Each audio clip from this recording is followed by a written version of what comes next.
Bueno, hay que imaginar esto por un segundo.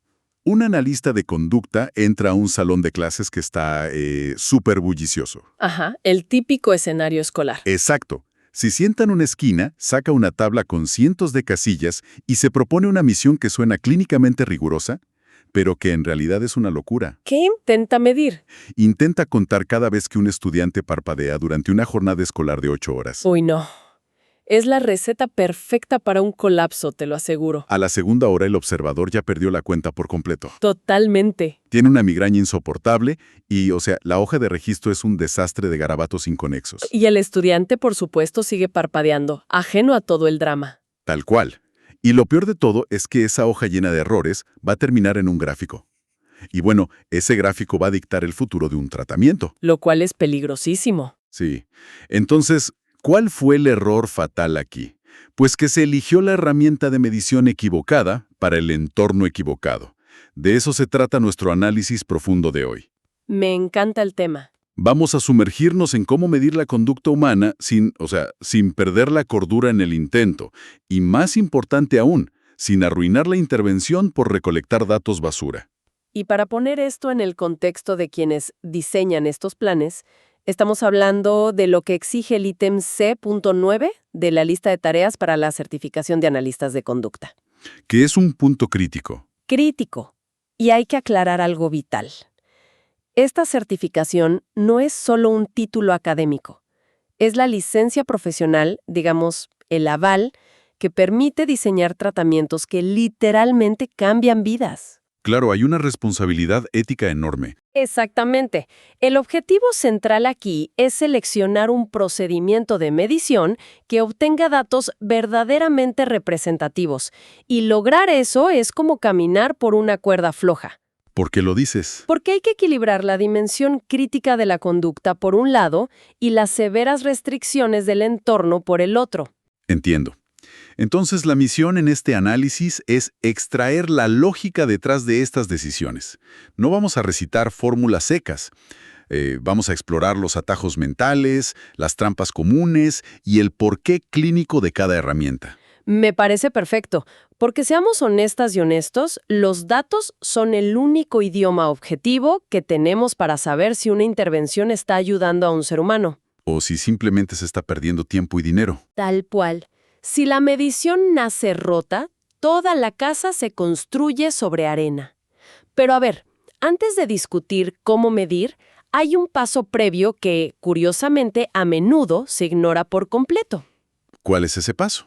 Hay que asegurar que aquello que intentamos medir sea genuinamente una conducta. Medir en nuestra ciencia no significa entrar con un cronómetro y documentar cualquier cosa que se mueva o deje de moverse. Claro, tiene que haber un propósito. Exacto. El propósito de la medición es alcanzar los 3 niveles fundamentales de la ciencia: descripción, predicción y control. Esos 3 niveles suenan un poco abstractos, pero en realidad son muy prácticos. La descripción es simplemente definir sin ambigüedades lo que ocurre. Ajá, ponerlo en palabras claras. Sí. La predicción es saber bajo qué circunstancias es probable que vuelva a ocurrir. Y el control, que es, el santo grial de esto, es demostrar que al cambiar algo específico en el entorno, la conducta cambia de manera sistemática. Pero claro, no se puede controlar ni predecir algo que no es una conducta para empezar. Y ahí es donde entra una regla fundamental. Algo que tiene un nombre un poco macabro, pero que es un filtro infalible. Ah, ya sé dónde vas. ¿El test del hombre muerto? Ese mero. La premisa establece que si un hombre muerto puede hacerlo, entonces no es una conducta. Vamos a poner a prueba ese filtro para quienes nos escuchan.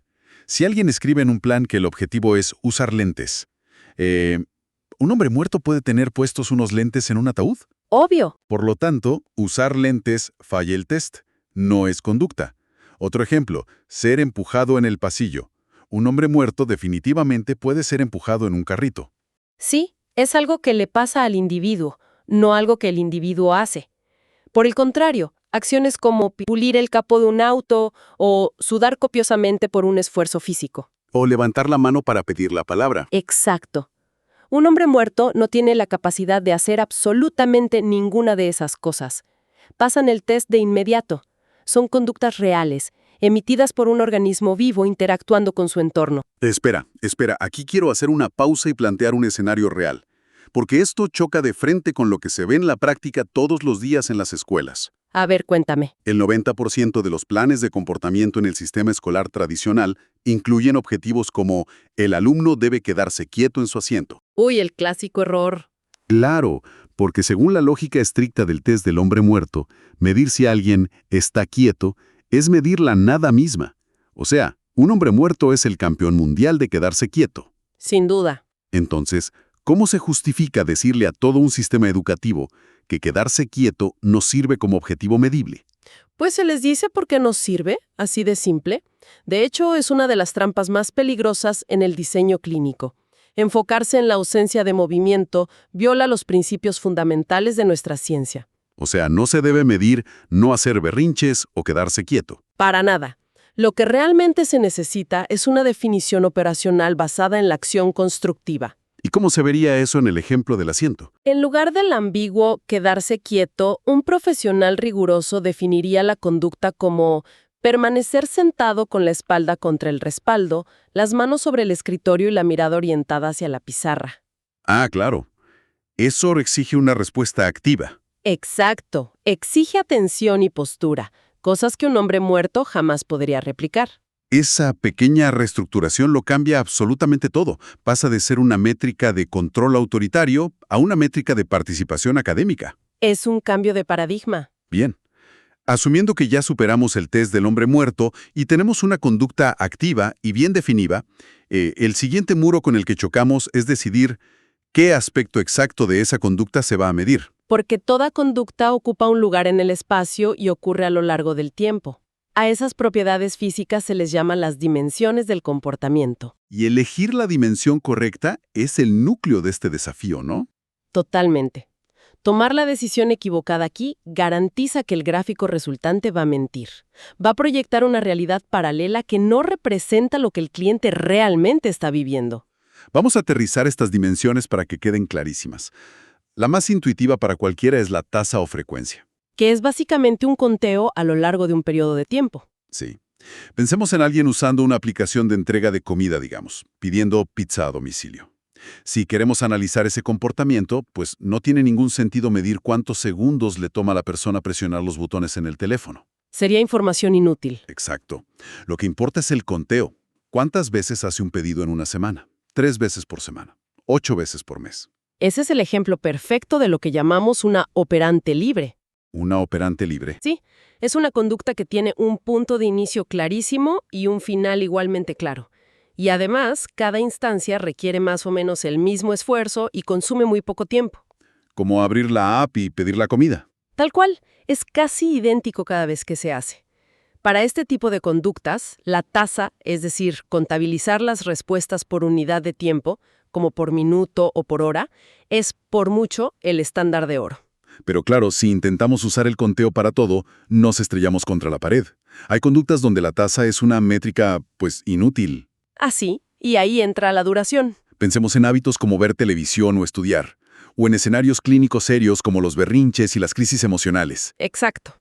Si alguien anota, el estudiante hizo un berrinche el día de hoy, y usa la tasa, el gráfico va a marcar un simple 1. Y ese 1 es increíblemente engañoso. Porque ese único berrinche podría haber durado 2 minutos, lo cual indica un día bastante manejable. Claro, un día normal. O podría haber durado 45 minutos continuos, con una intensidad severa, destrozando por completo la dinámica del salón y el bienestar del niño. Wow, sí. Si solo graficamos la frecuencia, un episodio de 45 minutos y uno de 2 minutos se ven exactamente iguales en el papel. Y eso es una negligencia analítica. Por eso, cuando el tiempo que consume la conducta varía drásticamente o cuando es tan prolongada que impide otras actividades, la duración es la única dimensión que revela la gravedad real. Totalmente lógico. Ahora, hay una dimensión que personalmente me fascina porque mide algo que, te lo juro, saca de quicio a muchos padres y maestros. A ver, ¿cuál es? No tiene nada que ver con cuántas veces pasa algo o cuánto dura. Suena a término de conexión a Internet lenta, pero es vital. La latencia. Ah, la famosa latencia. Es el tiempo de espera. Mecánicamente, es el cronómetro que arranca en el milisegundo exacto en que se presenta un estímulo, una instrucción, una señal, y se detiene en el instante en que la persona inicia la respuesta. El ejemplo clásico es el semáforo peatonal, ¿verdad? Ese mero, se enciende la luz de caminar y pasan un par de segundos antes de que la persona dé el primer paso. Esa brecha temporal es la latencia. Y en un contexto clínico o escolar, sería el tiempo que transcurre desde que el maestro dice, abran sus libros, hasta que el estudiante hace el primer movimiento para alcanzar su mochila. Exactamente. Es la métrica perfecta para la obediencia o el procesamiento de instrucciones. Pero luego tenemos otra métrica temporal que requiere una gimnasia mental un poco mayor. ¿Cuál es esa? El tiempo entre respuestas, conocida universalmente en la jerga como IRT. Si la latencia mide cuánto tarda en arrancar el motor, el IRT mide los espacios de inactividad entre ráfagas de conducta. A ver, danos un ejemplo visual de eso. Imaginemos a un cliente que tiene el hábito de rechinar los dientes con fuerza. Rechina durante unos 10 segundos, luego para. Pasan 11 segundos de silencio. Rechina de nuevo y luego hay una pausa de 9 segundos. Ok, entonces ahí no medimos el tiempo que rechina. Exacto. El IRT ignora cuánto dura el rechinar en sí. Se enfoca exclusivamente en calcular el promedio de esas pausas, de esos silencios. Puede parecer un poco contraintuitivo, ¿no? Enfocar los datos en los momentos donde la conducta pues no está ocurriendo. Suena raro, sí, pero el IRT es una herramienta de precisión quirúrgica. Se utiliza estratégicamente cuando el objetivo es espaciar una conducta o juntarla más. Dame un ejemplo clínico donde queramos espaciarla. Digamos que tenemos a un estudiante que levanta la mano para preguntar dudas cada 30 segundos, interrumpiendo la clase. La meta clínica no es eliminar la conducta, porque preguntar es bueno. Claro, no quieres castigar la curiosidad. Para nada. La meta es alargar el IRT. Queremos que el espacio entre una pregunta y otra aumente de 30 segundos a, digamos, 15 minutos. Me encanta. Hasta aquí todo suena como una sinfonía de rigor científico. Identificamos el problema, escogemos la dimensión perfecta y a medir se ha dicho. Pero, siempre hay un pero. Sí, la teoría choca brutalmente contra el mundo real. En un laboratorio, con cámaras, espejos de doble visión y becarios anotando cada suspiro, se puede medir todo de forma continua. El problema es el entorno natural. Las famosas restricciones ambientales. Exacto. Entremos a la cabeza de un maestro de escuela pública, con 30 alumnos en el aula. ¿Qué pasa si el plan de comportamiento de un estudiante exige que este maestro mida la duración exacta cada vez que el niño se levanta de su asiento? Lo que pasa es que el plan fracasa el primer día. Obvio. Las restricciones ambientales son la guillotina de los planes de medición idealistas. ¿Y es que es mucho pedir? Demasiado. Si le pides a ese maestro que use un cronómetro, lo inicie cuando el niño se levanta, lo pause cuando se sienta, y al mismo tiempo dicte una lección de historia y evite que otros 2 alumnos se peleen en la fila de atrás, es operativamente imposible. Totalmente. Y cuando le pides imposibles a un implementador, el resultado rara vez es que te digan, no puedo hacerlo. Tristemente. Y el resultado más común es que intentan hacerlo, se frustran, olvidan prender el cronómetro y al final del día llenan la hoja de datos basándose en lo que recuerdan o sienten que pasó. Y así terminas con datos inventados. Y tomar decisiones clínicas con datos inventados es éticamente inaceptable. Entonces, si la medición continua es inviable por las exigencias del entorno, ¿qué nos queda? Nos queda la medición discontinua. Es la respuesta pragmática a este problema. En lugar de intentar documentar el 100% de la realidad, la medición discontinua toma muestras de tiempo. Genera una estimación. Y para el maestro abrumado que acabamos de mencionar, ¿cuál sería la estrategia más elegante? El muestreo de tiempo momentáneo, sin duda. ¿Cómo se ve eso en la práctica de ese salón de clases? Fíjate, el maestro configura un pequeño reloj o un dispositivo que vibra discretamente cada 5 minutos. Durante esos 4 minutos y 59 segundos, el maestro no tiene que mirar al estudiante en absoluto. Ah, puede enfocarse plenamente en enseñar. Exacto. Solo en el milisegundo exacto en que siente la vibración, levanta la vista, mira al estudiante y se hace una simple pregunta de sí o no. ¿Está fuera de su asiento en este preciso instante? O sea, solo en ese segundo específico. Sí. Anota un más o un menos y vuelve inmediatamente a su lección. Requiere una fracción de segundo de esfuerzo, pero a lo largo de semanas genera un porcentaje sorprendentemente preciso del comportamiento general. Es una maravilla logística. Baja la carga de trabajo casi a cero, pero mantiene la integridad de los datos. Para resumir este contraste y que sea una comparación clave para quienes nos escuchan. A ver, registro continuo significa precisión absoluta, pero con un costo altísimo de esfuerzo y atención. Es para sesiones 1 a 1. El registro discontinuo es una muestra estadística. Que sacrifica la precisión perfecta a cambio de un bajo esfuerzo, permitiendo que la recolección sobreviva en entornos caóticos. Pero cuidado, asumo que ese sacrificio en la precisión no es gratuito, ¿verdad? Tienes toda la razón, no lo es. Toda estimación estadística genera distorsiones.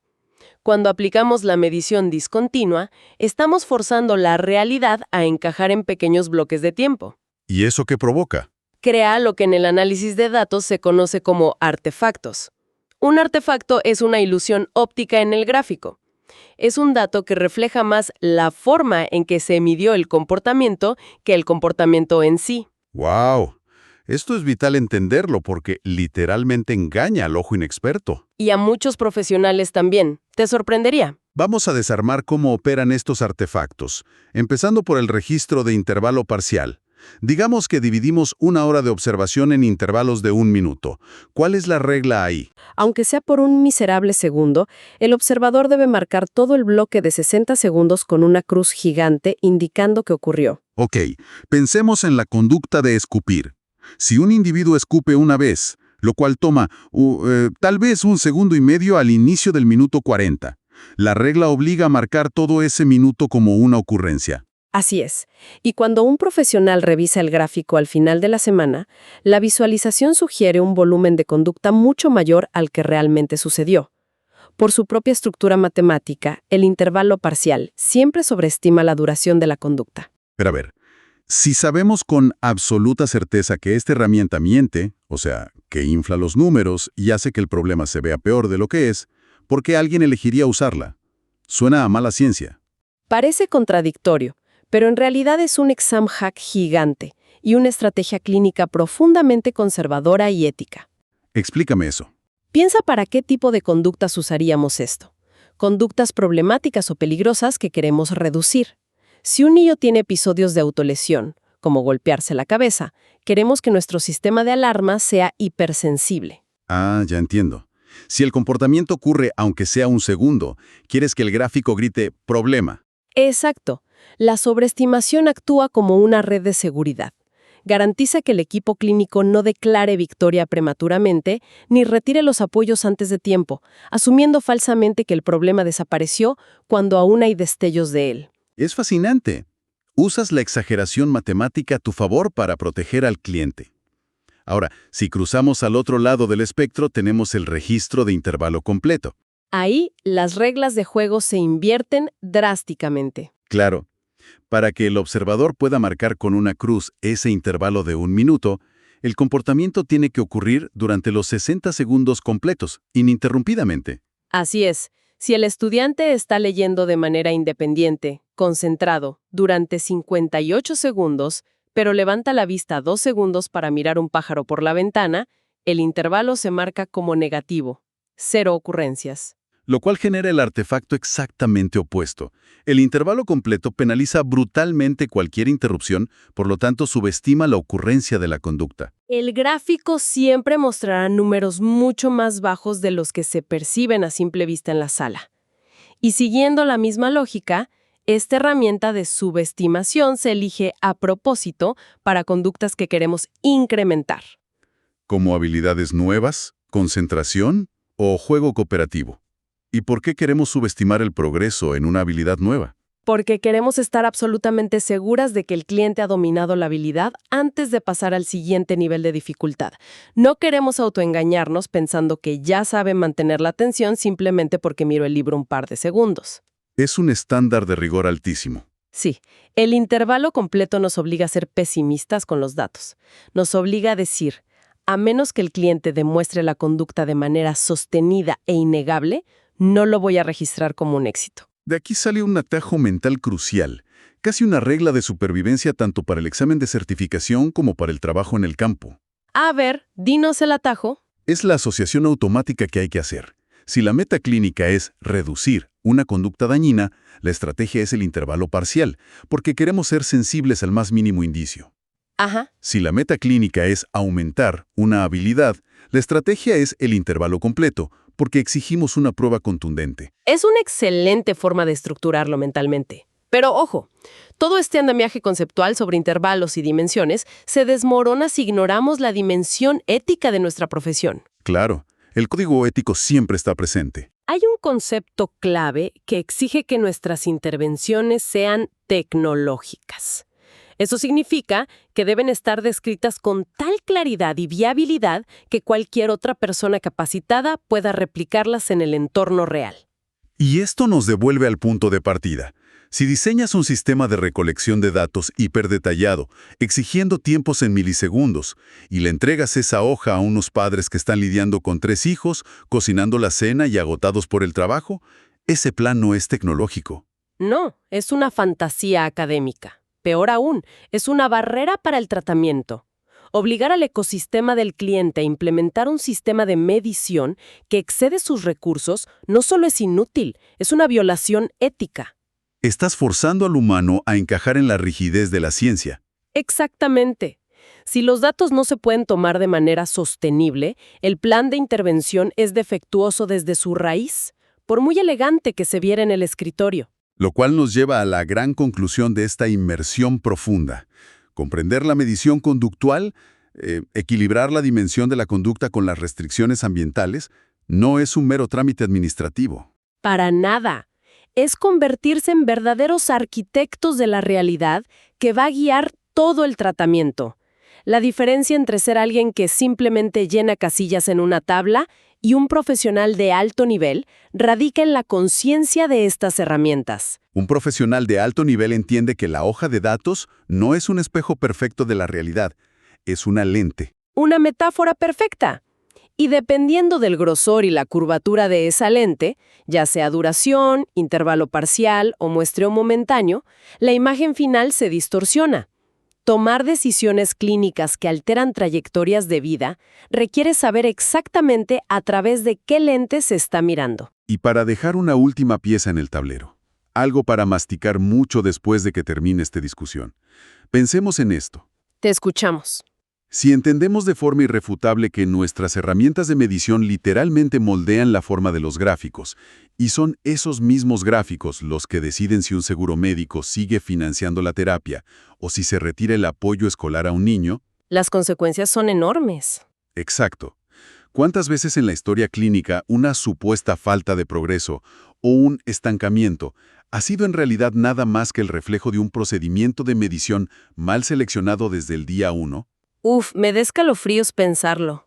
¿Estamos evaluando el avance del cliente o solo estamos evaluando la ineptitud de nuestra propia herramienta?